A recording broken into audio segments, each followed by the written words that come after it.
क्या हुआ भुवनेश्वर, टायर्ड है? सुबह सुबह टायर्ड? हाँ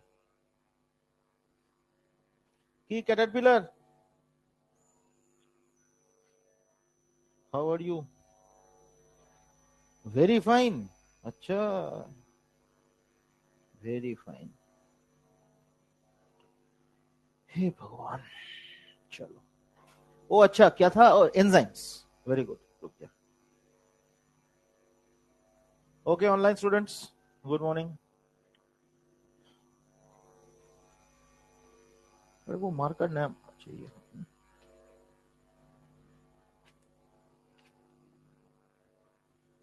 कंप्लीट हो जाएगा, कोई टेंशन नहीं।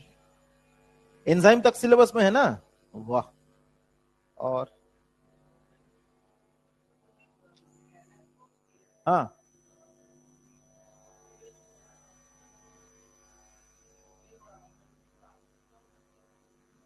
लैक्टोज डल्सिटॉल, हाँ हाँ, डल्सिटॉल तो वो गैलेक्टोज का रिडक्शन होता है बेटा। चलो, ये क्वेश्चन एम्स का था, ये डल्सिटॉल वाला क्वेश्चन एम्स का क्वेश्चन है। वो रिडक्शन, रिड्यूस प्रोडक्ट जितने भी है सब एम्स का क्वेश्चन था, है ना?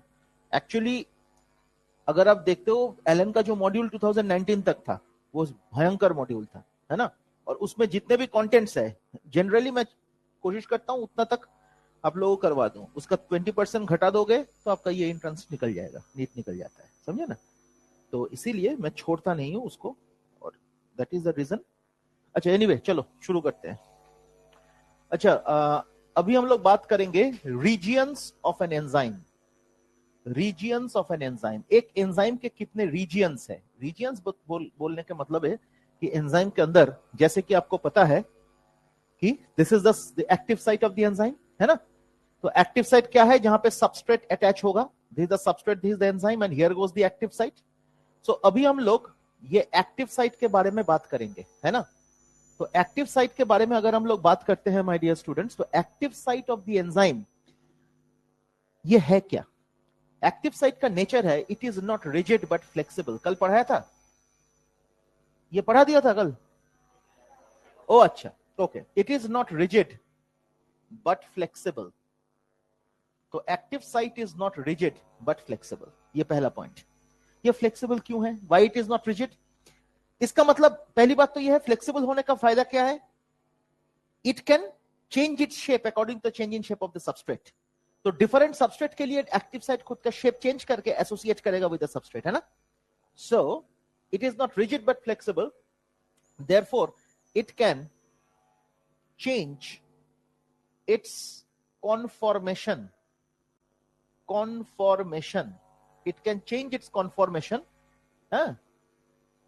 due to the change in the shape of the substrate. तो सबस्ट्रेट का जो शेप है ना, ऑफ द सबस्ट्रेट, तो सबस्ट्रेट का जो शेप है उसके हिसाब से वो अपना शेप चेंज कर सकता है, ठीक? नेक्स्ट, अब क्या है? It is not rigid but flexible. हाँ, अब इसके पार्ट्स क्या क्या है? इट इज मेड अप, अच्छा by the by, it is made up of, active site is made up of, क्यों फ्लेक्सिबल है? Because it is made up of R groups of specific amino acid. R group तो variable है, एक amino acid में R group क्या है? Variable.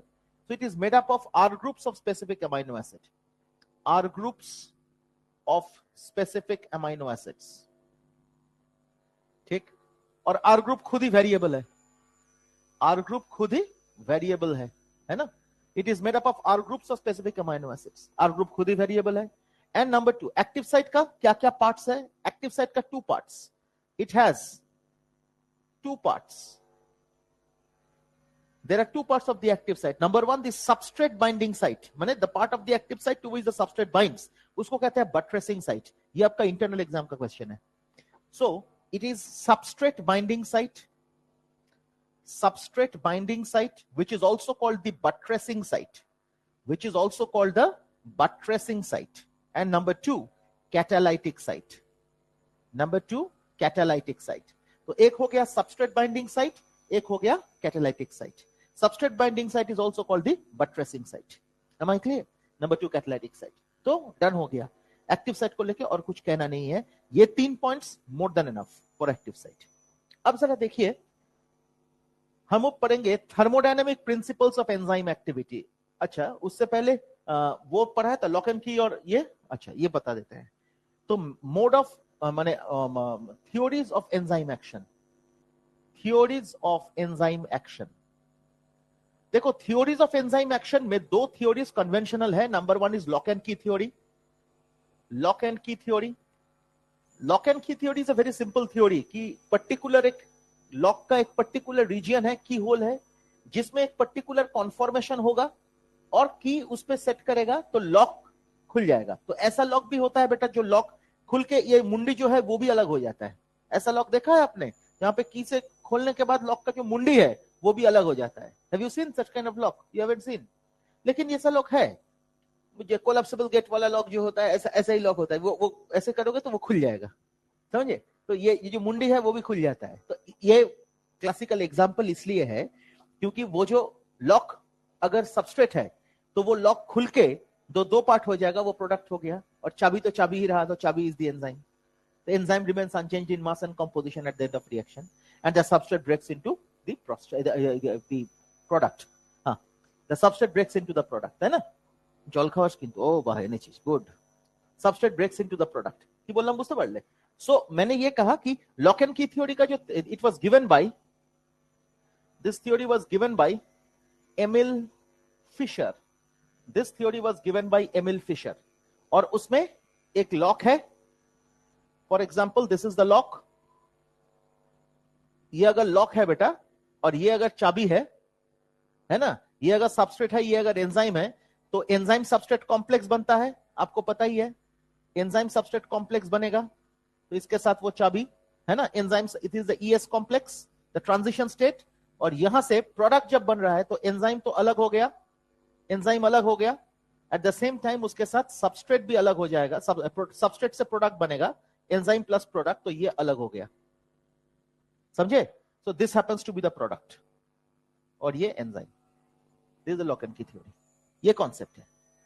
लेकिन the more important theory is the second theory, that is called the induced fit theory. The second theory is called induced fit theory. अच्छा online students, lock and key theory समझ में आया? Lock and key theory समझ में आ गया? क्योंकि अगर lock को आप सोचते हो that it is the substrate, तो उसी से ये बनेगा, प्रोडक्ट बनेगा, है ना? The second theory is induced fit. The second theory is induced fit. अच्छा पिछले वाला क्लास में कोई दिक्कत तो नहीं था? वो सब ज्वाइन किया ना? हाँ, अच्छा ठीक, अच्छी बात है। Next is induced fit theory. Induced fit theory was given by Koshland. It was given by Koshland. और वही इंड्यूस्ड फिट थ्योरी आपके एनसीईआरटी में दिया हुआ है। वो 4 पॉइंट्स जो एनसीईआरटी में है, वो जो 4 पॉइंट्स है, 1 2 3 4, that is induced fit theory. लिख लीजिए, that is induced fit theory. वो जो एनसीईआरटी 157 शायद 157 में जो है, हाँ, तो उसमें जो है देखो, that is induced fit theory by Koshland. और वो 4 पॉइंट जल्दी जल्दी पढ़।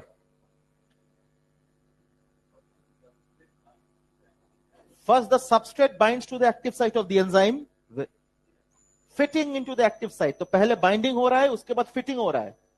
फिर बोलो,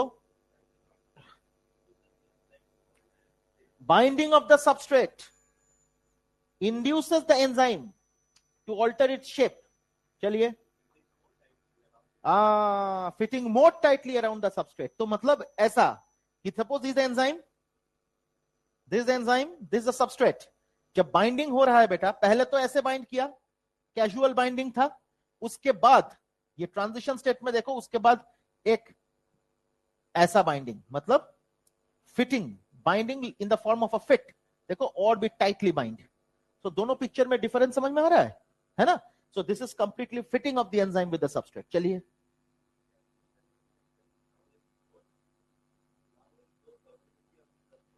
The active site of the enzyme, ये जो active site of the enzyme जहां पे substrate है, तो वो is in close proximity with the substrate। substrate के एकदम करीब है वो, and then it will break the chemical bonds which are present in the substrate। चलो,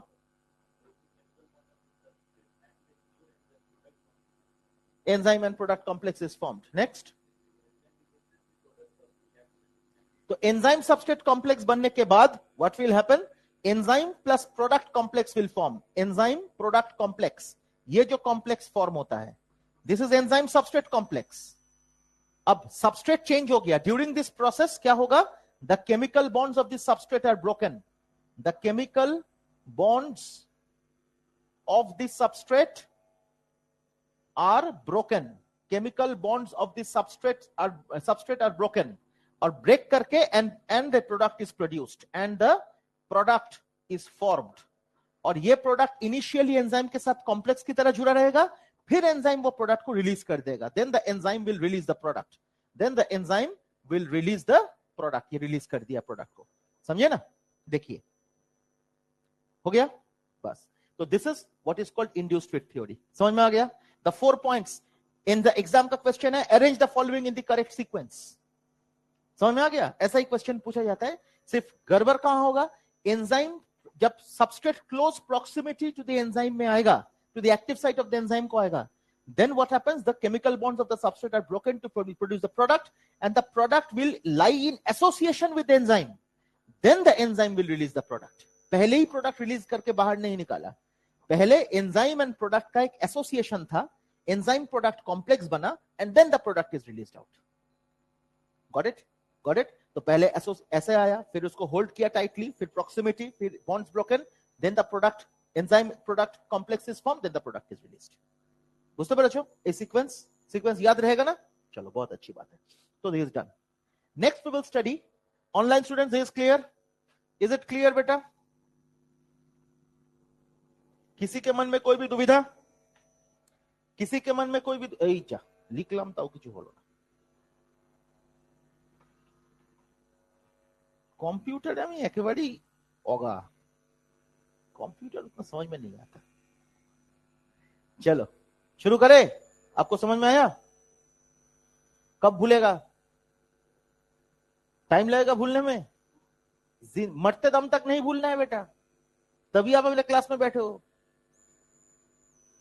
फ्यूचर में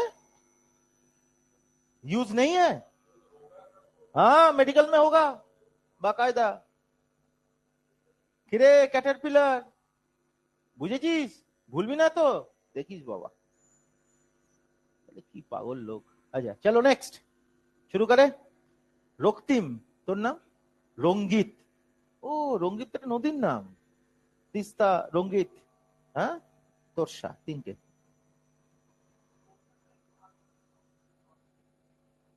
যেখানে জোড়ে সেই জায়গাটার নাম হচ্ছে Jorethang. Do you know Jorethang? গেছো? বাহ very good.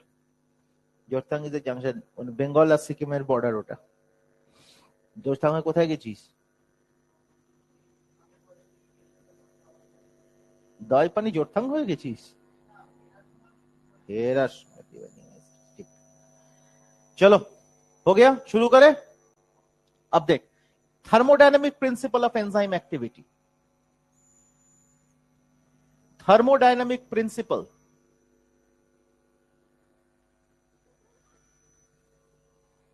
Of enzyme activity.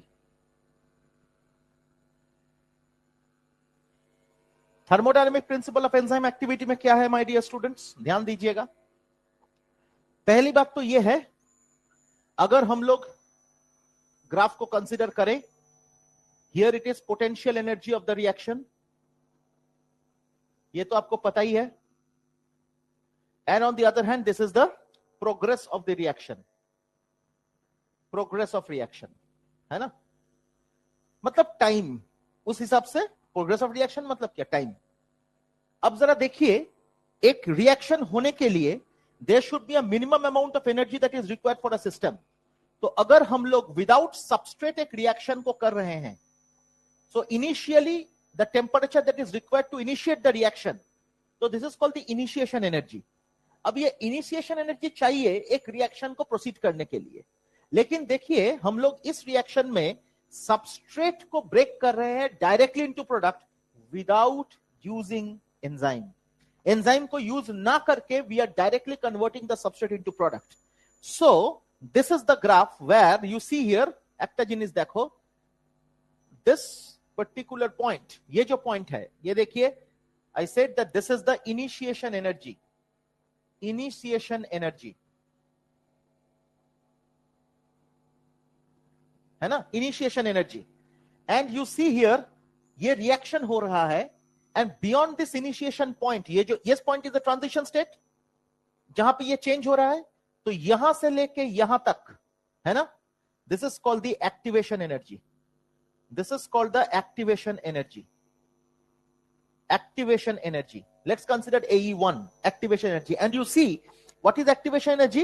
It is the minimum energy required by the substrate to convert into product. Minimum energy required by the substrate to convert into product, है ना, above the initiation value. Initiation value के ऊपर से calculate किया जाता है, समझे ना.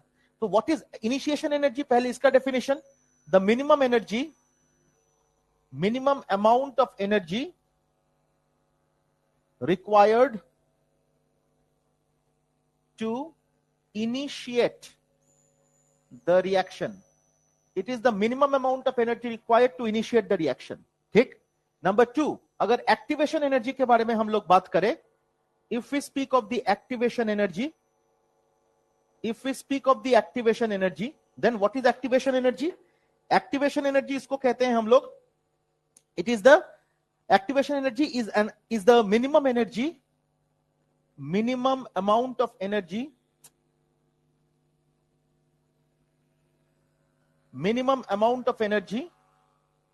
above the initiation value,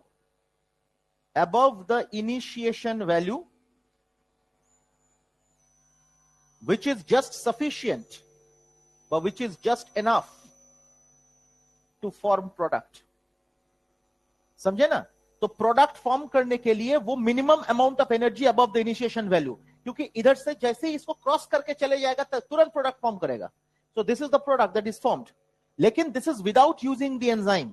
तो minimum amount of energy above the initiation value के ऊपर minimum amount of energy which is just sufficient for the reaction to produce the product. समझ में आया. So this is what is called the activation energy. And when we use in presence of enzyme, अगर enzyme हम लोग use करते हैं तो यही ग्राफ लेस एक्टिवेशन एनर्जी में काम होगा, है ना. तो यही ग्राफ लेस एक्टिवेशन एनर्जी पे काम होगा. तो दिस इज एक्टिवेशन एनर्जी 2. लेट्स कंसिडर, है ना. तो there is a drop in the activation energy, so we call it, let's consider this delta activation energy. So delta activation energy is equal to activation energy 1 minus activation energy 2. ये तो आपको पता ही है. सो this happens. सो ये जो activation energy है AE1 as well as AE2, AE1 is more than AE2, है ना. तो use of enzyme, therefore use of enzyme lowers the activation energy of the reaction. तो एंजाइम का यूज क्या करता है बेटा? It lowers the activation energy of the reaction, and in this process it's an exergonic process. That means the energy is liberated. मतलब कम energy में काम हो जाएगा, excess energy is liberated, है ना. So this is an exergonic process. तो ये जो entire mechanism है, this mechanism is stating that the reaction occurs with a decreased activation energy and use of enzyme will lower the activation energy of a reaction. समझ में आया? अच्छा, उस paragraph को जरा पढ़िएगा. हाँ पढ़ो, शुरू करो. हाँ, ऑनलाइन स्टूडेंट्स वो ग्राफ को देखिए, ग्राफ का जो पैराग्राफ है वो पढ़ेंगे हम लोग. चलो.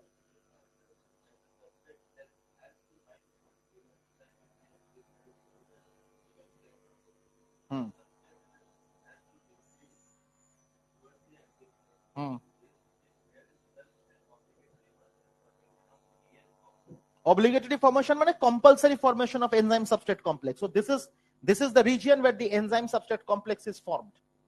ये है एंजाइम, क्योंकि इधर एंजाइम भी यूज किया, सबस्ट्रेट भी यूज किया हम लोगों ने, और ये प्रोडक्ट जो है एंजाइम प्लस प्रोडक्ट. समझे?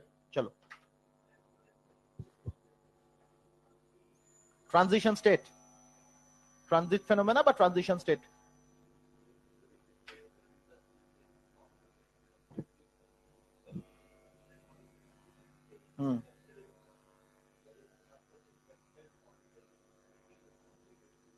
bond breaking and making.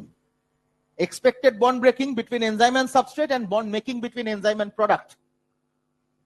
Breaking किसका हो रहा है? Sorry, breaking of the substrate and bond making मतलब enzyme के साथ product. ठीक है? चलो. The product is release from the active site. अच्छी बात है। Yes, the structure of the substrate gets transformed into the structure of the product. Next.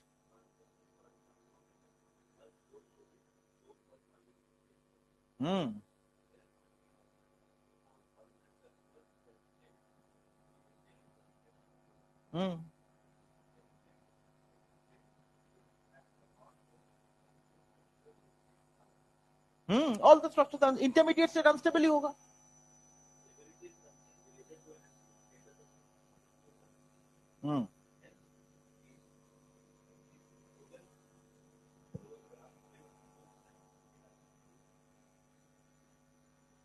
हाँ ठीक है, ऊपर वाला फोटो फिर बोलो।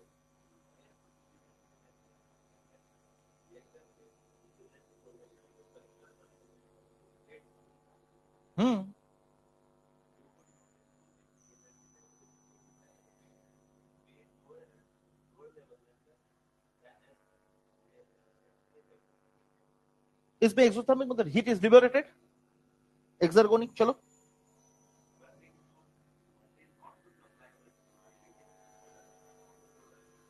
इसको बाहर से सप्लाई एनर्जी नहीं करना पड़ेगा प्रोडक्ट फॉर्म करने के लिए, सिस्टम खुद ही एनर्जी रिलीज कर लेगा, है ना, बिकॉज बॉन्ड ब्रेकिंग में एनर्जी रिलीज होता है। चलो समझे ना, बाहर से एनर्जी क्यों नहीं प्रोड्यूस करना होता है, सप्लाई करना होता है। The reason is the substrate itself forms the energy, breaking of the bonds of the substrate results in the liberation of energy. समझे ना, बोलो।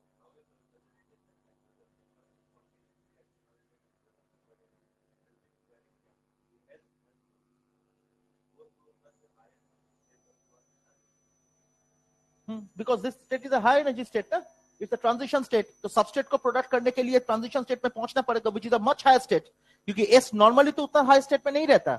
जब मैं एंजाइम यूज कर रहा हूं तब वो हो रहा है, या तो रिएक्शन डाल रहा हूं तब वो हो रहा है। अगर विदाउट यूजिंग एंजाइम वो भी हो रहा है तो बहुत ज्यादा ऊपर जा रहा है। एंजाइम ऐड करेंगे तब भी एक्टिवेशन एनर्जी कम है, लेकिन उसका लेवल से तो ज्यादा है। तो this is a high energy state, because S को हाई एनर्जी स्टेट में जाना ही पड़ेगा in order to break its bond and form the product. अगर एंजाइम नहीं भी यूज कर रहे हैं तब भी तो इसको ऊपर जाना पड़ेगा हाई एनर्जी स्टेट में, तब जाके वो एनर्जी रिलीज करेगा एंड फॉर्म द प्रोडक्ट। तो एस को अपना बॉन्ड को ब्रेक करने के लिए उसको हाई एनर्जी स्टेट में जाके ब्रेक करना है, and the energy should be released out and the product will be formed. इसीलिए पी का लेवल हमेशा एस के नीचे रहता है। और अगर उल्टा हुआ then it's an endergonic process, it's an endergonic और एंडोथर्मिक प्रोसेस। समझ में आया? अगर एस का लेवल नीचे हुआ, पी का लेवल ऊपर हुआ, that means it's an endothermic process. समझ में आ गया? हाँ जी, हाँ डेफिनेटली बाहर से हीट सप्लाई करना पड़ेगा तभी जाके वो संभव होगा।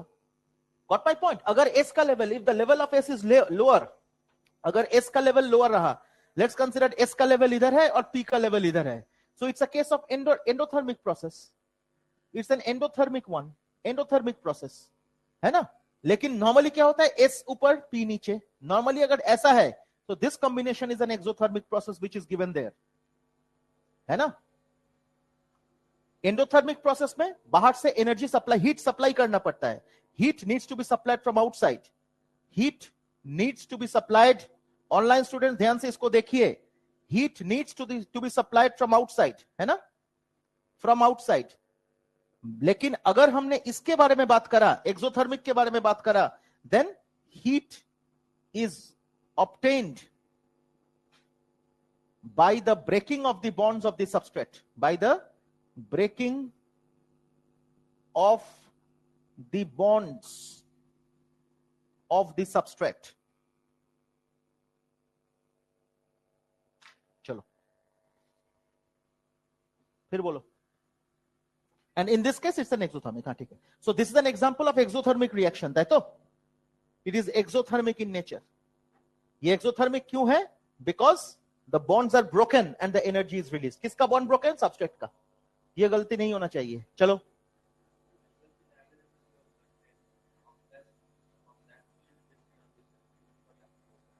ठीक है। तो एस का इनिशियल स्टेट से एस का जो हाई एनर्जी स्टेट है, इसके बीच का जो एनर्जी लेवल जो जंप हुआ एस में, that is transition state. Transition state ना, की बोले एक्टिवेशन एनर्जी। समझ में आया? एस का लोअर लेवल, नॉर्मल लेवल, उससे जो जंप हुआ, in order to break the bond and form product. So this is the activation energy. समझ में आया?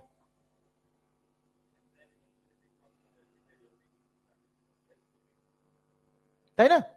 Brings down the energy barrier, मतलब एनर्जी बैरियर पहले ऊपर इतना ज्यादा था, अब डेल्टा एनर्जी बैरियर को घटा दिया तो इधर हो गया और पी प्रोडक्ट फॉर्म करवा दिया.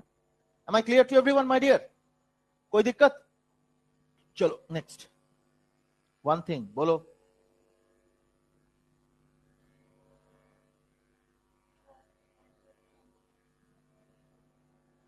No, enzyme substrate complex will initially form. जब तक एंजाइम सबस्ट्रेट कॉम्प्लेक्स फॉर्म नहीं करता तब तक substrate can not convert into enzyme. अभी पढ़ा ना आपने 4 पॉइंट्स. पहले एंजाइम सबस्ट्रेट कॉम्प्लेक्स फॉर्म करेगा, उसके बाद when the substrate will be in close proximity with the active site, then the substrate's bonds will be broken to form the product, and then it will form the enzyme product complex, है ना? That is the transition state, and the transition state after forming product, and then the product will be released out. Here's the transition state is this one, जहां पे enzyme substrate complex is converting into enzyme product complex. उसी point पे देखो enzyme substrate complex जो हुआ, इसके बाद ही तो सबस्ट्रेट कन्वर्ट करेगा into product. Once it is done, product has to be released out. तो एंजाइम सबस्ट्रेट कॉम्प्लेक्स और इस जगह पे आएगा enzyme dot dot dot dot dot dot P. समझ में आया आपको? आप जो सोच रहे हो, उसके बाद ही एंजाइम उसको रिलीज करेगा बाहर. पहले तो होल्ड करेगा, पहले सबस्ट्रेट को होल्ड किया, सबस्ट्रेट एक्टिवेशन एक्टिव साइट के करीब है, देन सबस्ट्रेट का बॉन्ड ब्रेक हो गया, एनर्जी रिलीज्ड आउट, इसीलिए exothermic reaction, and then enzyme and product का कॉम्प्लेक्स बनेगा. That is not the transition state. Transition state है जब substrate is going to convert into product, तब है ट्रांजिशन स्टेट. तो वो तभी हो सकता है when enzyme and substrate complex is formed and the substrate is in close proximity with the active site of the enzyme. Yes, absolutely, absolutely. ठीक ना? कोई दिक्कत किसी को, my dear students? हाँ जी बताओ, क्या फर्क पड़ता है? Who told you it is your right hand? Who told you it is your left hand? मैं 1 लू और 2 लू, क्या प्रॉब्लम है? ज्यादा कौन सा है? ए 1 है ना, तो 1 - 2 ही तो लिखा. तो फाइनल माइनस इनिशियल क्यों? Lesser minus greater minus lesser है ना, ज्यादा माइनस कम होगा ना. एंजाइम दिया तो एक्टिवेशन ही घट गया. समझ में आया? तो फाइनल इनिशियल का कुछ है नहीं. पहले कंडीशन में एंजाइम यूज नहीं करा था, सेकंड कंडीशन में एंजाइम यूज करा था. जब यूज नहीं करा था तो ज्यादा एनर्जी लगा था, सबस्ट्रेट को उस लेवल पे जाने के लिए टाइम लगा, ज्यादा एनर्जी लगा. अब सबस्ट्रेट को उस लेवल पे कम एनर्जी लगा. तो difference in the energy is activation, delta activation energy. इसीलिए मैंने इसको करा. फाइनल माइनस इनिशियल वैसा नहीं है. फाइनल माइनस इनिशियल तभी आप कंसीडर करोगे जब सेम प्रोसेस इज कंटिन्यूइंग. ये तो सेम प्रोसेस नहीं है. दोनों अलग अलग डिस्क्रीट फेनोमेना है. एक में एंजाइम यूज नहीं किया, एक में एंजाइम यूज किया. ठीक, मन का दुविधा क्लियर कर लेना बेटा. ठीक है? उम्मे ठंडा लग रहा है तुम्हें? मुझे तो टेम्परेचर घटाना है, इसीलिए पूछ लिया.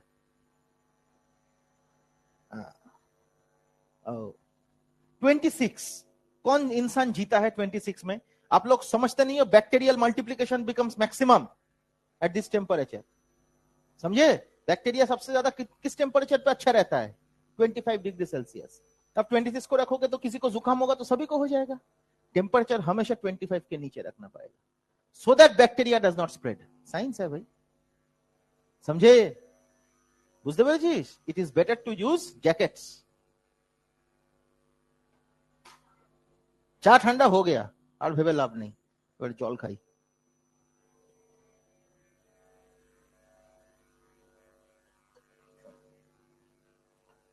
ये सुबह में जो हम ये ठंडा पानी पीते हैं इतना सुकून मिलता है मुझे.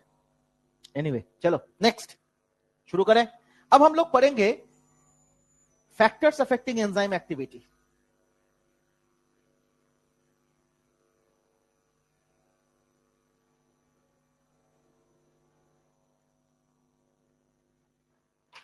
मुझे एक्चुअली पता नहीं है एंजाइम आएगा कि नहीं आप लोगों का एग्जाम में, लेकिन फिर भी मैं करा दे रहा हूं. एक बार देखना. ब्रेकअप दिया है क्या? ब्रेकअप नहीं दिया ना, तब समझ में आ जाता मुझे. जनरली मैं एंजाइम रखा था कि नहीं याद भी नहीं है मुझे, पूछना पड़ेगा. जा, ये क्या हो गया?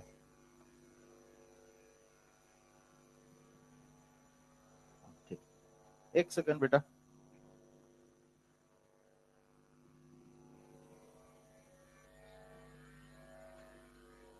देखते हैं अगर इंफॉर्मेशन मिल जाएगा। क्या है?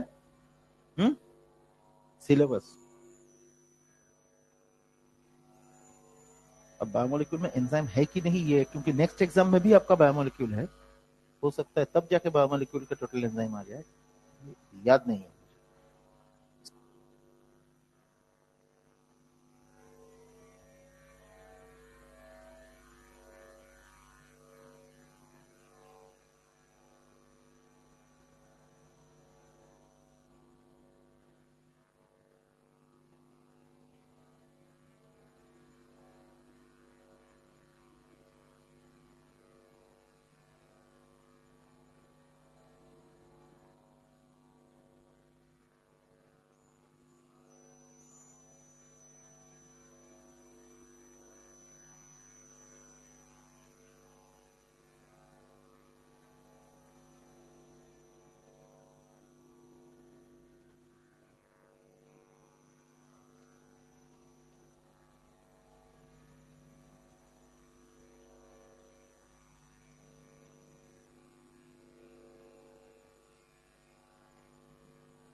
तो टेम्परेचर, उसके बाद क्या है? पीएच, उसके बाद सबस्ट्रेट कॉन्सेंट्रेशन, उसके बाद एक्चुअली है एंजाइम कॉन्सेंट्रेशन, लेकिन सबस्ट्रेट ये और ये सेम है, ये और ये सेम है, तो इसमें क्या आएगा बेटा? ये तो आपको पता ही है माय डियर स्टूडेंट्स, ये velocity of reaction, velocity of reaction, and this one is temperature my dear students. ये तो इजी है, हम लोग ऐसे पढ़ते हैं, this is the region of the maximum, है ना, এই জায়গাটা কি मैक्सिमम एंजाइम एक्टिविटी বা ऑप्टिमम, ऑप्टिमम टेम्परेचर। तो ये ऑप्टिमम टेम्परेचर का लिमिट क्या होगा? ये ऑप्टिमम टेम्परेचर का लिमिट है, मैंने आपको बताया था 35 डिग्री सेल्सियस से लेके, थैंक यू, 40 डिग्री सेल्सियस, याद है ना, मैंने आपको बताया था। तो इसमें एंजाइम एक्ट्स बेस्ट, इसीलिए एंजाइम इज कॉल्ड, मैंने पढ़ाया था থার্মোলাবাইল, लिखा था ना मैंने, कल के পড়েছিলাম না, থার্মোলাবাইল লিখেছিলাম আমি এনজাইমের character, because beyond a certain temperature enzyme gets denatured, ये लिखा था मैंने, due to breaking of all the bonds that are responsible for protein folding. ओरे तुझे एक तकिया दे, अच्छा, तो thermolabile, beyond a certain temperature enzyme gets denatured, है ना। और same case with the pH, same case with the pH my dear students, velocity of reaction. তোরা যে এত টায়ার্ড কি করে হয়ে যাস কে জানে, দেখ আমি রোজ সকালে চলে আসি, তোরা মনে মনে ভাবিস এই লোকটা যদি না আসে কি ভালো হতো। ये पीएच, और पीएच में एकदम ठीक कथा, मन का बात, पीएच में इसका लेवल क्या है? 7.2 से 7.8 अप्रोक्सीमेटली, समझे ना। तो the optimum pH eight which energy acts best, that is 7.2 से लेके 7.8 अप्रोक्सीमेटली, है ना, इसका पीएच। M I clear? तो ये याद रखिएगा, enzymes act best at optimum temperature, optimum pH, हो गया। अब जरा देखिए सबस्ट्रेट कॉन्सेंट्रेशन के बारे में बात करेंगे माय डियर स्टूडेंट्स, और सबस्ट्रेट कॉन्सेंट्रेशन के बारे में अगर बात करेंगे तो velocity of reaction the same thing my dear, and here goes substrate concentration. Unit क्या होगा? याद रखिएगा, moles per litre, preferably it's moles per litre. अगर हम लोग मोल्स पर लीटर कंसीडर करें, दूसरा यूनिट लेंगे तो नहीं होगा, डेफिनेटली होगा, लेकिन हम लोग मोल्स पर लीटर कंसीडर करेंगे तो इजी है फॉर द एंजाइम, समझे ना। अब ध्यान से देखिएगा, अब ध्यान से देखिएगा माय डियर स्टूडेंट्स, ये ग्राफ में क्या आएगा?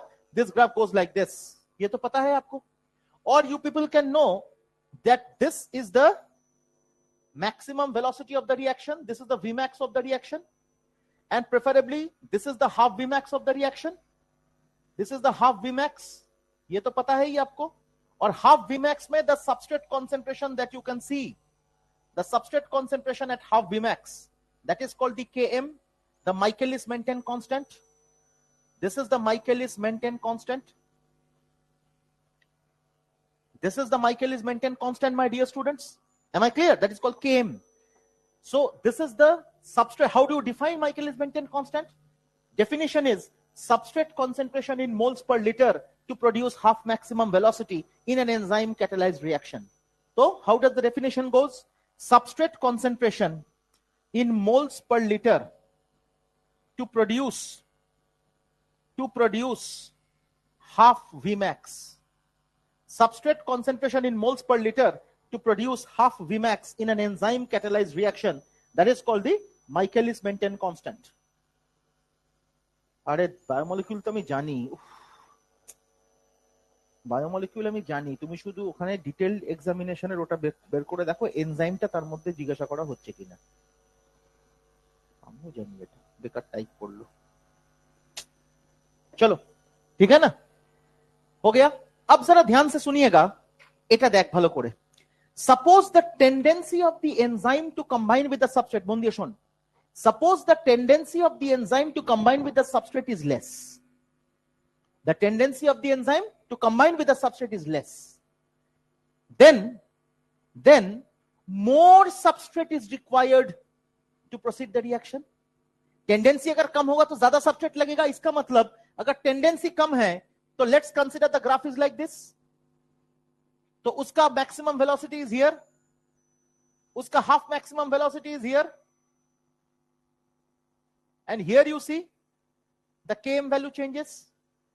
तो Km कम सबस्ट्रेट में काम तभी ज्यादा होगा जब tendency of reaction is more. मैंने क्या कहा, समझ में आया आपको?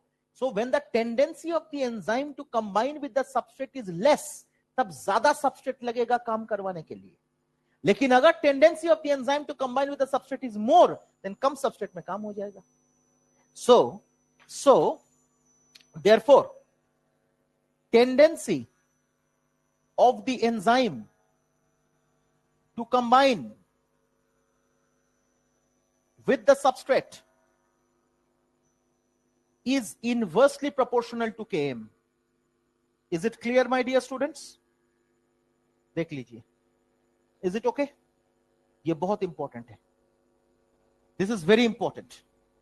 Am I clear?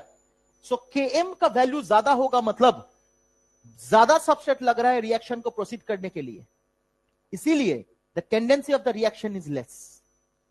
अगर टेंडेंसी ज्यादा है, रिएक्टिविटी बहुत अच्छा है, तो कम सबस्ट्रेट से काम होगे। Am I clear? किसी के मन में कोई भी डाउट्स? बहुत अच्छा। एंजाइम कॉन्सेंट्रेशन भी सेम टाइप ऑफ। अच्छा, और एक चीज, at this point what happens, the enzyme is completely saturated by the substrate, है ना? At this point what happens, it is complete saturation of the enzyme with the substrate. लेकिन अगर हमने ज्यादा एंजाइम ऐड किया, the graph will go like this, the graph will be a straight line. ज्यादा enzyme add किया तो graph will be the straight line. तो straight line में ग्राफ प्रोग्रेस तभी करेगा if I add more enzyme. और इस कंडीशन में उल्टा, अगर मोर सबस्ट्रेट ऐड किया तो ग्राफ तो एक ही होगा, ग्राफ एक ही होगा। इस कंडीशन में ई के बदले में एस के बदले में ई लगा दो तो ये ग्राफ आ गया। तो मैंने ये कहा कि at this particular point why it is parallel to the x-axis, because the enzyme has been completely saturated with the substrate. And in this particular case अगर मैंने ज्यादा एंजाइम दिया, the reaction will again proceed like this. समझ में आया? जब उसका भी एग्जॉशन हो जाएगा, कंप्लीट सैचुरेशन हो जाएगा, then also it will go parallel to the x-axis. Then also it will go parallel to the x-axis. समझ में आया आपको? कोई दिक्कत किसी को?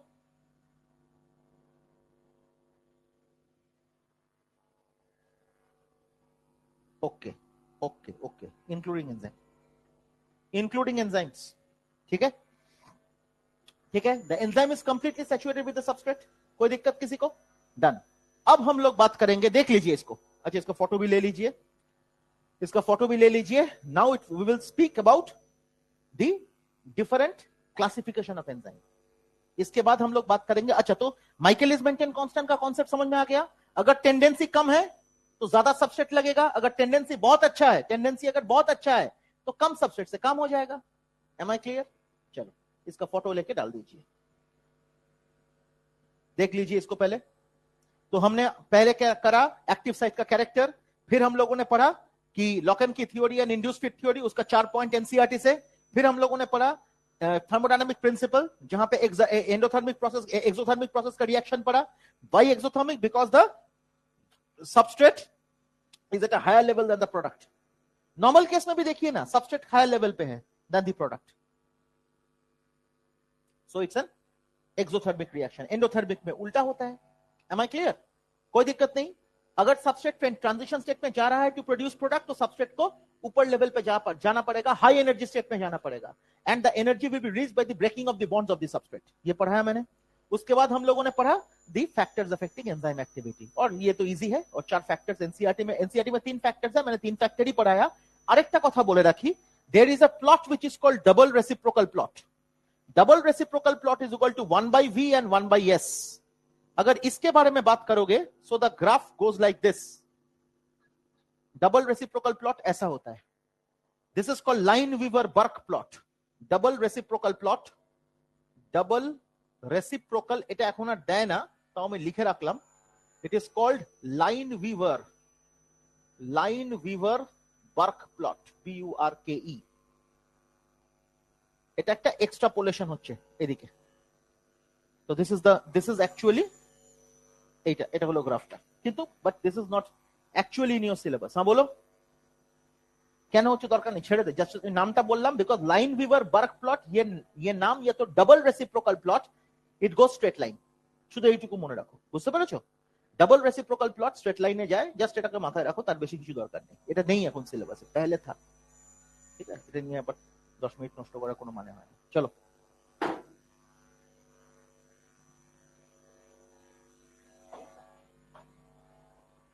सही से फोटो लेके डाल दीजिए। There are 19 students as of now, समझे ना? और एक आएगा ऑफलाइन, माने हाइब्रिड में नहीं, बैच में। और ये बैच में मतलब हाइब्रिड मोड हर किसी को फैसिलिटी नहीं मिलता ना। ये बैच हम लोगों ने चालू किया है for the students who don't want to come to the centre, जो घरे बसे ল্যাদ খায়, তাই না? এই যে উম্মে ম্যাডাম 2 दिन আসে আর 3 दिन আসে না। नहीं, एक दिन नहीं आई, पिछले 1 हफ्ते में 2 दिन 3 दिन नहीं आई। कल तो नहीं आई तू, कल ही एब्सेंट थी না। এখন আমাদের ইসলামপুর রোজই আসছে। ইসলামপুর তুই থাকিস কোথায়? দমদমের কোথায়? মধুগড়, পূর্ব স্মৃতি। বাহ, মধুগড়ের কোথায়? আচ্ছা, আমি মধুগড়টা হচ্ছে এই পারে, আমি ওই পারে থাকি, স্মৃতিতে থাকি। মানে দমদম যে ব্রিজটা আছে, ব্রিজটা ওই দিকটা। চলো ঠিক আছে, শুরু করে। ওখানে আরেকটা ছেলেও থাকে তো, আমাদের গিয়ে থাকে তো, আরিয়ানও থাকে ওদিকে। आर्यन बोले तो चले, वो भी रहता है। एनीवे, इरेज करें इसको। अब हम लोग पढ़ेंगे this one, what is that called, classification of enzymes. तो आपको बहुत अच्छी तरह से पता है, आपको बहुत अच्छी तरह से पता है बेटा,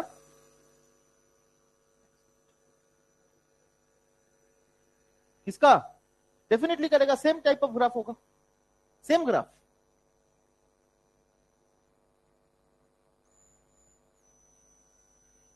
चलो, तो मैंने, हाँ, अभी हम लोग पढ़ेंगे, ठीक है, अभी तो ग्रिप हो गया चैप्टर, डन हो गया मोटा मोटी।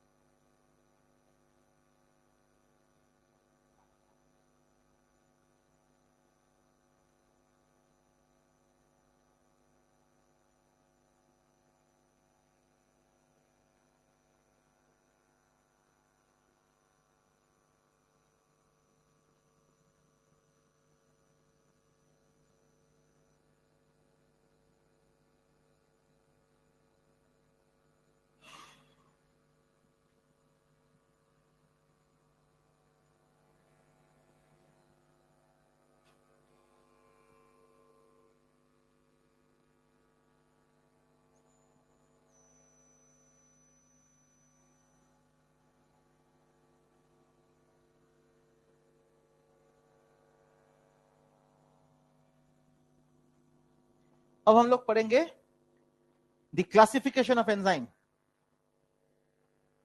Classification of enzyme.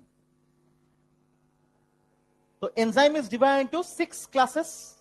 Each class has 13 sub class है, तो each class is divided into 13 sub class. ये तो आपको पता ही है। अब ईच ये 4 सब क्लास 6 सब क्लास है। Each class is given by a 4 digit number. ये एनसीईआरटी में है ना। Each class is determined by a 4 digit number, ये लिखा है। तो ध्यान दीजिएगा, the first digit determines the type of the class. The first digit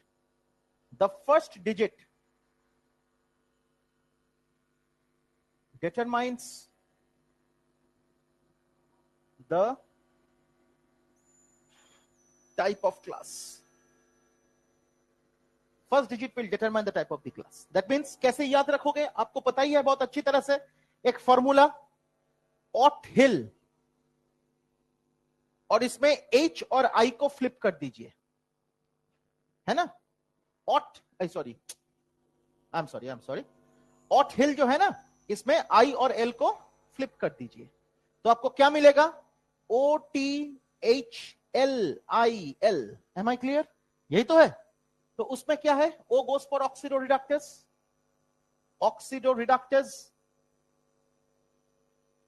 T goes for transferase,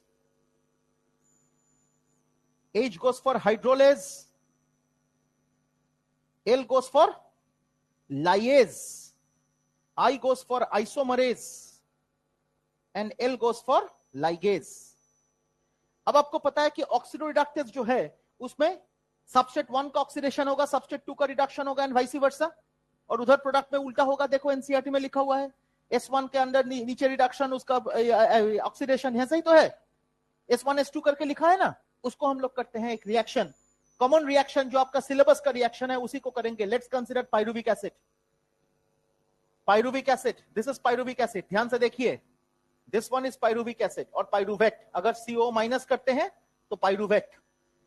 pyruvic acid देखिए ध्यान से, इस पाइरुविक एसिड से क्या बनेगा? Lactic acid. लैक्टिक एसिड क्या है? C double bonded COOH H CH3OH। ठीक, তাহলে দেখো এখানে 3 আর 1 4, এখানে 3 4 5 6, so 2 hydrogens are more in lactate than pyruvate, so lactate is the reduced form of pyruvate। তার মানে তো তাই। अब जरा ध्यान से देखिएगा, तो ये कौन एक्सेप्ट करेगा हाइड्रोजन को? NAD प्लस करके बनाएगा NADH प्लस H प्लस, इससे बनेगा NAD प्लस। सोचिए, अगर NAD प्लस बना इससे तो क्या होगा? Ultimately 2 hydrogen is released and 2 hydrogen will taken by his, है ना। तो इसका मतलब यह है कि पाइरुवेट जो है, तो इसका क्या हो रहा है? इसमें 2 हाइड्रोजन है, 2 हाइड्रोजन रिमूव हुआ, इसका मतलब इसका क्या हो रहा है? ऑक्सीडेशन। इसका हो रहा है रिडक्शन, फॉलोड बाय इसका हो रहा है, अगर रिवर्स रिएक्शन होगा तो इसका होगा रिडक्शन और इसका होगा ऑक्सीडेशन। समझ में आया आपको? This is lactic acid. देखो फिर से, pyruvic acid NADH plus H plus gives you lactate plus NAD plus. समझ में आया? देखो पाइरुविक एसिड में 2 हाइड्रोजन कम है, इधर 2 हाइड्रोजन ज्यादा है, 2 हाइड्रोजन ये छोड़ेगा, मतलब इसका होगा ऑक्सीडेशन, तो इसका होगा reduction. Very much in the same way, जब रिवर्स रिएक्शन हो रहा है तो इसमें 2 हाइड्रोजन, तो ये होगा ना, उल्टा होगा, ये होगा, तो इस पे 2 हाइड्रोजन ऐड करना पड़ेगा, तब जाके ये होगा। 2 हाइड्रोजन कौन देगा? ये देगा 2 हाइड्रोजन, मतलब इसका ऑक्सीडेशन हुआ, इसका रिडक्शन हुआ। समझ में आया? Who will give the 2 hydrogens? Who will give the 2 hydrogens? This lactate will give the 2 hydrogens. तो लैक्टेट 2 हाइड्रोजन देगा, मतलब लैक्टेट का क्या हुआ? ऑक्सीडेशन, और 2 हाइड्रोजन इधर जुड़ा, दैट मींस इसका रिडक्शन। Am I clear? तो ये उल्टा जब रिएक्शन हो रहा है, दैट इज लैक्टेट डिहाइड्रोजिनेज, इसका एंजाइम का नाम है लैक्टेट डिहाइड्रोजिनेज। समझे ना, है ना। और जब इधर से इधर जाएगा, दैट इज लैक्टेट सिंथेटेस। বুঝতে পেরেছো? So this is lactate dehydrogenase and this is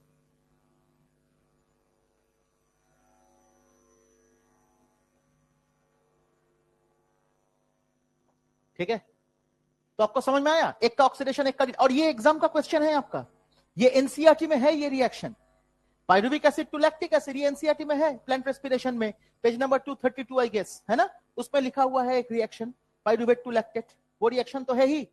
फिर और एक रिएक्शन आप सोचिए, और एक रिएक्शन आप सोचिए, एसिटाल्डिहाइड टू इथेनॉल करिए, बात एक ही है, एसिटाल्डिहाइड टू इथेनॉल अगर करते हो उसमें भी वही तो एसिटाल्डिहाइड,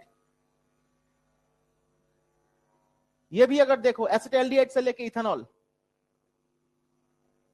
तो इसमें क्या है, 3 और 1 4, 5 और 1 6, तो दुटो, तो कौन कौन लेगा, तो NADH plus H plus NAD plus, है ना, तो ultimately the same thing happens, this is reduction, this is oxidation, है ना, और रिवर्स रिएक्शन जब होगा माय डियर स्टूडेंट्स, तो this is oxidize, this is reduced, whereas this is oxidized, ये रिएक्शन भी है, उसी जगह पे है, 232 निकालो, एक बार दिखा देते हैं आपको, तो गरम लगছে, निकाला नीचे 232 नहीं, 230 खोल, हाँ 230 नीचे, 230 का एकदम नीचे देखो, उस जगह पे वो रिएक्शन है, 230 का रिएक्शन देखो एकदम नीचे, है ना, मेरा आपको पाइरुविक एसिड टू इथेनॉल, उसमें पाइरुविक एसिड टू इथेनॉल ऐसे किया हुआ है ना, देखो एनसीईआरटी में पाइरुविक एसिड, ये देख ऐसा किया हुआ है ना एनसीईआरटी में, C2H5OH, अगर इसको मैंने X कर दिया, what is X,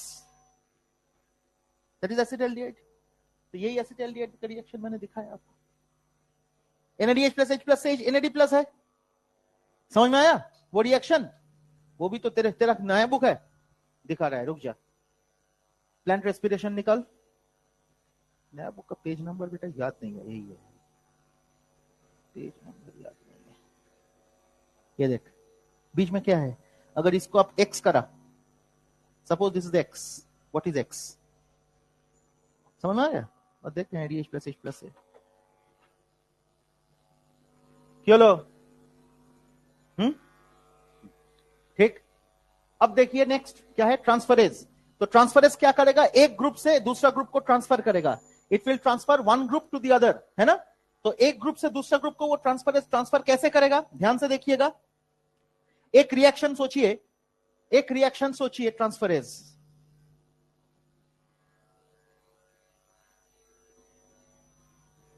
alanine, alanine पता है आपको, डेफिनेटली यू नो, एनसीईआरटी में भी फोटो है, एलेनिन, इसके साथ alpha ketoglutarate, alpha ketoglutaric acid, alpha position, alpha carbon है ये, CH2 COOH, this alpha ketoglutarate, ये तो पता है ना आपको, ये पता नहीं है, सॉरी, ग्लूटारिक एसिड, ये पता तो नहीं है आप लोगों को, है ना, this alanine, alanine plus alpha ketoglutaric acid, glutamate होता है, और एक प्रोडक्ट है इसका याद नहीं रहता, हाँ pyruvate plus glutamate, sorry, alanine transferase, अब देख जरा, एंजाइम का नाम एलेनिन ट्रांसफरेज, एलेनिन ट्रांसफरेज क्या बनेगा, पाइरुविक एसिड, पाइरुविक एसिड अभी बनाया था उधर, this is pyruvic acid plus glutamic acid, plus glutamic acid आपको पता ही है, amino group, carboxylic acid group, hydrogen, glutamic acid, दुटो CH2, 2 CH2 आ गया, फिर ये है ना, this is glutamic acid my dear, तो मजे का बात देखिए इधर, जिसपे कीटो ग्रुप था, है ना, जिसपे एलेनिन, एलेनिन वाला जो रिएक्शन है देखो, बैलेंस करिए, इस पे देखिए, अल्फा कीटोग्लूटारेट था, अल्फा कीटोग्लूटारेट से ग्लूटामिक एसिड आया, तो जिस पोजीशन पे देखो सेकंड कार्बन पे कीटो ग्रुप था, अभी उसी पे एमाइनो ग्रुप है, इंटरचेंज हो गया, दिस इज ट्रांसफरेंस, समझ में आया, the keto group is been transferred और इंटरचेंज विद क्या नाम है, amino group, this is transference, clear, कोई दिक्कत किसी को, तो ये बेहद इंपॉर्टेंट रिएक्शन है माय डियर, ये रिएक्शन पहले पढ़ा था आप लोगों ने, नहीं पढ़ा था, क्योंकि विदाउट हाइड्रोजन, देख पर सेंटेंस पर, ट्रांसफरेंस का पर,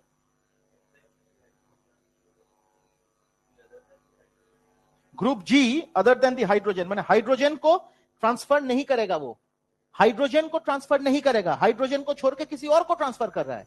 चलो, then pair of substrate, pair of substrate कौन है? ये दोनों पेयर ऑफ सबस्ट्रेट, क्लियर। लेकिन हाइड्रोजन को ट्रांसफर नहीं कर रहा है कि তুমি দেখবে একটা টটোমারিজম আছে, কিটো এনল টটোমারিজম, পড়েছো না? কিটো এনল টটোমারিজম পড়া है ना? Keto group is replaced by enol group, very much in the same way the keto group here is replaced by the amino group। কিরে পড়েছিস তো? ঠিক। अच्छा, एल ट्रांसफरेंस हो गया, তারপরে কি আছে? Hydrolase, hydrolase is very easy, बेकार है। हाइड्रोलेज तो पढ़ाया था आपको, हाइड्रोलेज पढ़ाया है। देखो उसमें ग्लाइकोसाइडिक बॉन्ड भी हाइड्रोलेज, ग्लाइकोसाइडिक बॉन्ड अगर ब्रेक करेगा, फॉस्फोडाइएस्टर अगर ब्रेक करेगा, है ना, कार्बन फॉस्फेट बॉन्ड अगर ब्रेक करेगा, तो ये सब हाइड्रोलेज है। तो कोई भी एक कर लो, जैसे अभी गैलेक्टोज, गैलेक्टोज बोलती सॉरी, की word lactose, lactose is broken in presence of water, lactase, it will break into galactose and glucose, so this is also an example of hydrolase। lactase here acts as a hydrolase, cano, because it is using water। फिर very much in the same way lyase मैंने आपको पढ़ाया था, lyase में मैंने आपको बोला था कि double bond will remain intact and the ring also will remain intact, मैंने पढ़ाया था आपको ये रिएक्शन। तो L हिस्टिडीन एंजाइम का नाम हिस्टिडीन डी कार्बोक्सिलेज, पढ़ाया था ना मैंने आपको।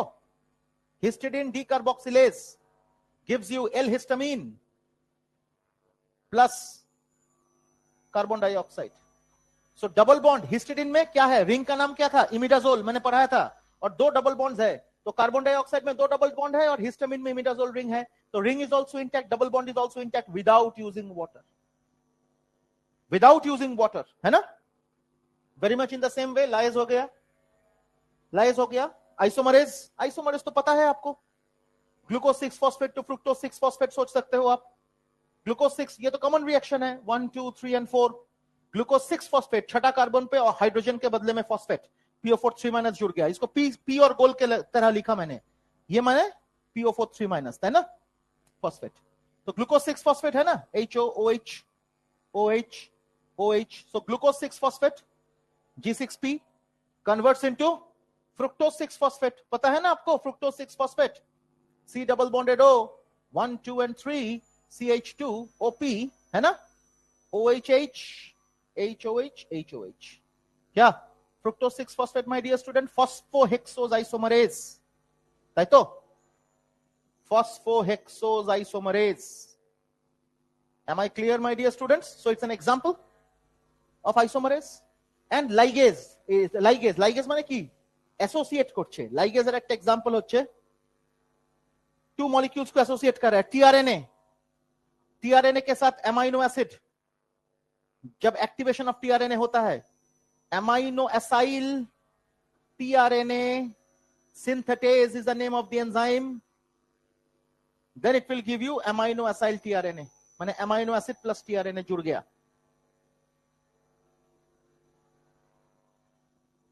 डन, ये भी एक एग्जांपल है, समझे ना। ये भी पढ़े हो आप लोग, ट्रांसलेशन का रिएक्शन है, पहला स्टेप में आता है।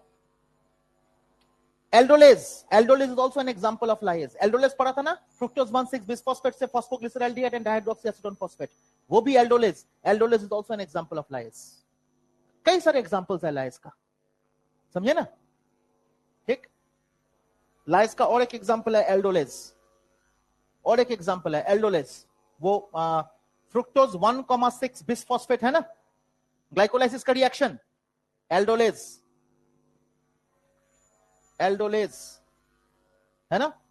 और प्रोडक्ट आएगा क्या, 3 phosphoglyceraldehyde plus dihydroxy acetone phosphate, पढ़े हो ना आप, that is also an example of lyase. Am I clear? कोई दिक्कत किसी को? Any doubts? डन, चलो हाँ बोलो, क्या double substrate? In this case it's not a double substrate, single substrate, it's not a double substrate. Which one is oxidoreductase? Oxidoreductase में भी तो दो सबस्ट्रेट है, एक का ऑक्सीडेशन एक का रिडक्शन, यही तो, one substrate is this, another substrate is this, समझ में आया? This is S1, let's consider this is S1, this is S2, समझ में आया? तो इसका ऑक्सीडेशन और इसका रिडक्शन हो रहा है, इसका ऑक्सीडेशन हो रहा है, अब इसको हम लोग इस तरह से भी तो लिख सकते हैं, pyruvic acid plus NADH plus H plus gives you lactic acid plus NAD plus, वो भी तो लिख सकते हैं। इन दैट केस यू अप्लाई। বুঝতে পারছো আমি কি বলছি? वो तो इजी है, ठीक है ना? डन, कोई दिक्कत किसी को? चलिए, so these are the different types of reactions and these are the ये and the last part of the discussion, उसका मैनिफेस्टेशंस कई सारे हैं लेकिन एग्जाम के लिए मैं बता रहा हूं, last part of the discussion is enzyme inhibition. Last part of the discussion is enzyme inhibition, वो आपको बहुत अच्छी तरह से पता है और अपने सिलेबस में जो है वो है केवल कॉम्पिटिटिव इनहिबिशन, लेकिन उसको छोड़ के भी कुछ इनहिबिशंस है जिसके बारे में हम लोग बात करेंगे व्हेन वी हैव टाइम, मतलब नेक्स्ट क्लास में हम लोग कर सकते हैं, लेकिन सिलेबस कंप्लीशन इज कंसर्न्ड सो फार, तो उसमें कॉम्पिटिटिव इनहिबिशन ही अपना सिलेबस में है फिलहाल। इनहिबिशंस कई तरह का होता है बेटा, एंजाइम इनहिबिशन के बारे में अगर डिस्कशन शुरू करते हैं माय डियर स्टूडेंट्स, तो एंजाइम इनहिबिशन इसका दो तरह होता है बेटा। The type of inhibition, enzyme plus inhibitor, इधर भी एंजाइम प्लस इनहिबिटर। देखिए ध्यान से, the type of bond that is present will determine the type of inhibition between enzyme and inhibitor. समझे? एंजाइम के साथ इनहिबिटर का जिस तरह का बॉन्ड होगा that will determine the type of inhibition. Clear? अब देखिए अगर ये बॉन्ड है non-covalent, if this bond is non-covalent, then the type of inhibition is a reversible inhibition. Then the type of inhibition is a reversible inhibition. और अगर यही bond है covalent, then this is an irreversible inhibition. Irreversible inhibition. Am I clear?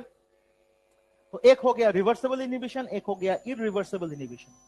ठीक, अब जरा देखिए reversible inhibition में कई सारे टाइप्स होते हैं। Number 1 competitive inhibition, competitive inhibition है ना। Number 2 non competitive inhibition. Number 3 uncompetitive inhibition. Number 4 allosterism, allosterism. Number 5 feedback inhibition. Am I clear? On the other hand, अगर हम irreversible inhibition के बारे में बात करें, इसका एग्जांपल, इसका जो ये आता है that is suicide inhibition। तो इतने सारे types of inhibitions होते हैं my dear, इनमें केवल competitive inhibition is in our syllabus। इनमें से केवल competitive inhibition is in our syllabus बेटा, समझे? समझ गए? कोई दिक्कत? Anyone? कोई डाउट्स? अब देख कॉम्पिटिटिव इनहिबिशन आपको पता है, कॉम्पिटिटिव इनहिबिशन एंजाइम है ये, सबस्ट्रेट है ये, इनहिबिटर है ये। तो इनहिबिटर सबस्ट्रेट जैसा दिखता है, so inhibitor attaches to the active site of the enzyme, blocks the active site and therefore the substrate can not attach. Inhibitor enzyme पे अटैच करता है, एक्टिव साइट को ब्लॉक कर देता है, तो सबस्ट्रेट जुड़ नहीं पाता एक्टिव साइट के साथ। दिस इज द कॉन्सेप्ट, है ना। इनहिबिटर एंजाइम एक्टिव साइट जुड़ेगा लो, एक्टिव साइट के ब्लॉक করে দিল, substrate can not come and join the active site, reaction not সুবিধা হয়ে গেল।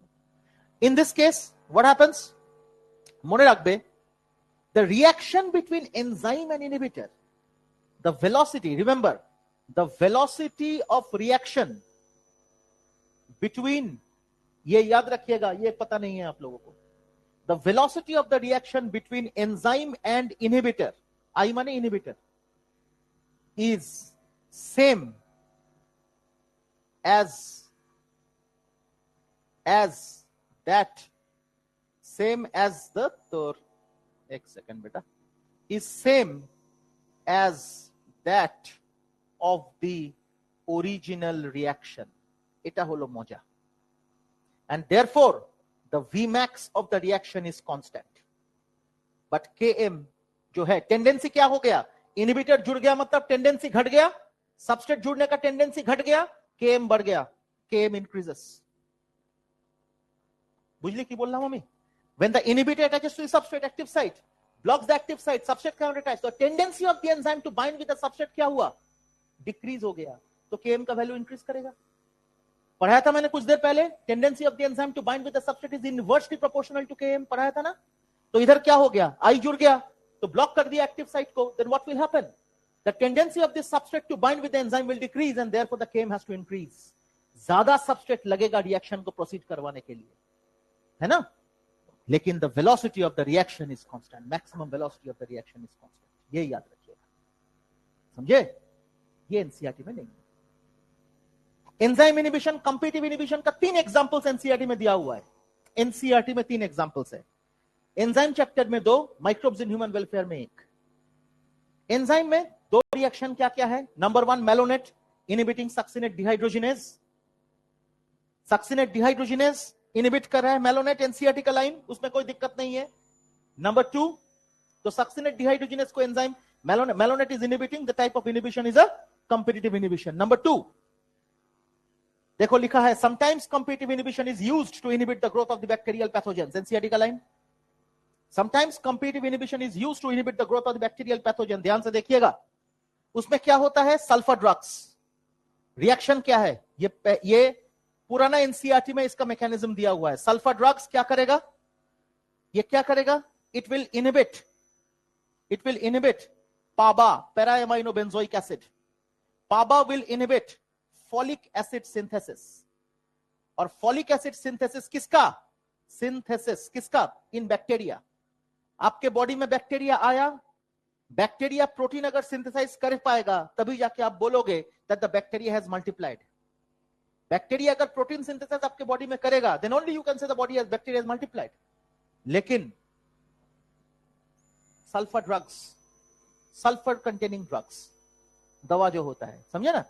सो सल्फर ड्रग्स, ये मेडिसिन जो है, ये पाबा, पैरा एमाइनो बेंजोइक एसिड को इनिबिट करता है, which further inhibits folic acid synthesis in bacteria, which further inhibits bacterial nucleic acid synthesis, bacterial nucleic acid synthesis, and finally nucleic acid अगर synthesis नहीं होगा तो it will inhibit bacterial translation, and therefore it will inhibit bacterial protein synthesis, है ना? Target तो यही है।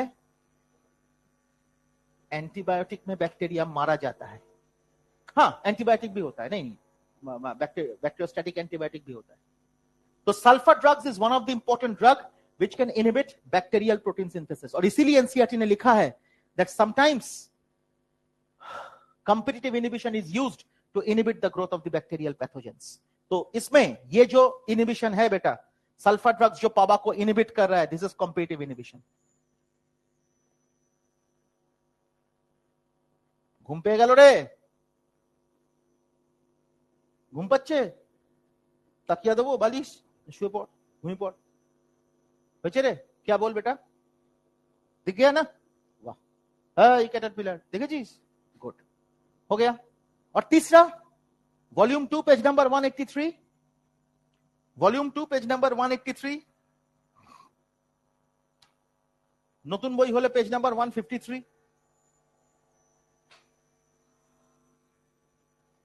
हाँ, उसमें थर्ड पैराग्राफ जो है, थर्ड पैराग्राफ के नीचे देखो स्टैटिन। थर्ड पैराग्राफ बोला उसके ऊपर वाला, देखो स्टैटिन है ना? स्टैटिन मिला, 183 खोला, पुराना किताब है, माइक्रोब्स इन ह्यूमन वेलफेयर 183 ना होले 153 নতুন বই হলে नीचे मिला। तो सल्फर ड्रग्स नहीं, sorry, statin obtained from Monascus purpureus, it inhibits cholesterol synthesis। OYO ने बोले ब्लड कोलेस्ट्रॉल लोअरिंग एजेंट। मिला आपको?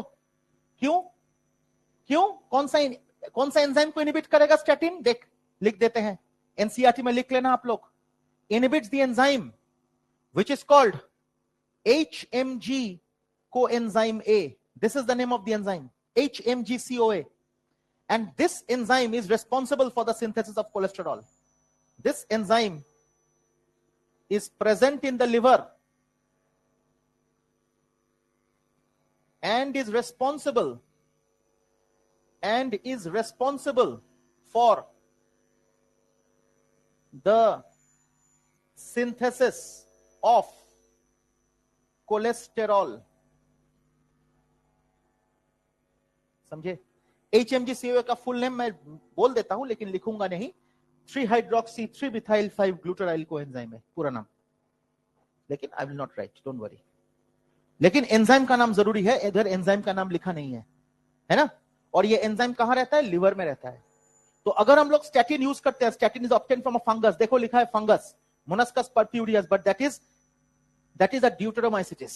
ये जो फंगस है इट्स अ ड्यूटेरोमाइसिटिस, और उससे ये ऑब्टेन किया जाएगा that will inhibit the blood cholesterol synthesising enzyme that is HMG-CoA, and ultimately cholesterol synthesis will be decreased, तो बॉडी का कोलेस्ट्रॉल लेवल डिक्रीज होगा। This concludes the exam oriented enzyme syllabus. लेकिन मैंने अभी तक non competitive, uncompetitive, feedback, allosteric and suicide ये नहीं बताया, लेकिन इसके बारे में कुछ कुछ जगह पे इसका डिस्कशन है एनसीईआरटी में ही, वो एग्जाम्पल उठा के आपको समझाएंगे। एकदम है नॉन कॉम्पिटिटिव एग्जाम्पल है, अनकॉम्पिटिटिव नहीं है एनसीईआरटी में। क्या होता है बताएंगे जब तो बताएंगे। अनकॉम्पिटिटिव कैसे याद रखोगे, देखो अनकॉम्पिटिटिव क्या है, एंजाइम सबस्ट्रेट के साथ बाइंड किया to form enzyme substrate complex, अब इनहिबिटेड आता है, so inhibitor joins to the enzyme substrate complex to form enzyme inhibited substrate complex, that is uncompetitive. और उसमें Vmax भी डिक्रीज होता है, Km भी डिक्रीज होता है। प्रोडक्ट सबस्ट्रेट, हाँ वो तो नॉन कॉम्पिटिटिव हो गया। नॉन कॉम्पिटिटिव वही है, inhibitor does not look like the substrate, inhibitor attaches to any site other than the active site, active site को छोड़ के किसी और जगह पे लगता है, changes the conformation of the active site, substrate का मन होगा जुड़ने का तब भी जुड़ नहीं पाता क्योंकि एक्टिव साइट का कन्फॉर्मेशन चेंज हो गया, दैट इज नॉन कॉम्पिटिटिव। उसका एग्जांपल है cyanide inhibition, cyanide inhibiting the enzyme cytochrome oxidase, cytochrome oxidase है ना सिलेबस में आपका, इलेक्ट्रॉन ट्रांसपोर्ट चेन 233 है ना, तो उसमें समझे। Both inhibitor and substrate can stay together in case of uncompetitive inhibition. Uncompetitive enzyme inhibitor substrate complex हो रहा है, why not? They are transitionally attached तो, हाँ तो fully attached तब होगा की करे, fully attached कैसे होगा, तब तो inhibitor ही नहीं रहा वो, how can you call that an inhibitor? अगर वो fully attached हो गया how can you call that an inhibitor? ठीक है। एलोस्टेरिज्म का भी एग्जांपल एनसीईआरटी में है, ऑक्सीजन डिसोसिएशन कर्व, उसमें पढ़ाना पड़ता है। सुइसाइड इनहिबिशन भी एनसीईआरटी में नहीं है। फीडबैक इनहिबिशन है, पता है कहां,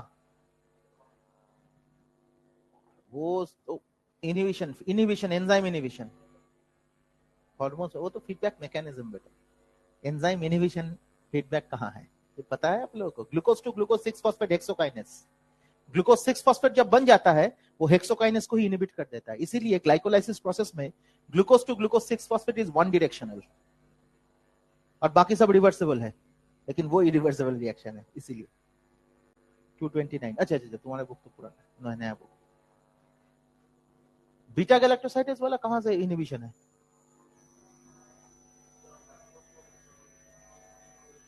ओ अच्छा हाँ in that case you can say glycopyrron, ठीक है। कुछ भी नहीं है, चैप्टर इतना छोटा है, मैंने कितना स्लो पढ़ाया, कंप्लीट भी कर दिया। आज तो कल ही सेट कर दिया था, आज जो आराम से होगा वो कल ही सेट कर दिया था मैंने, वो तो टेम्पो को ऊपर नीचे करना पड़ता है,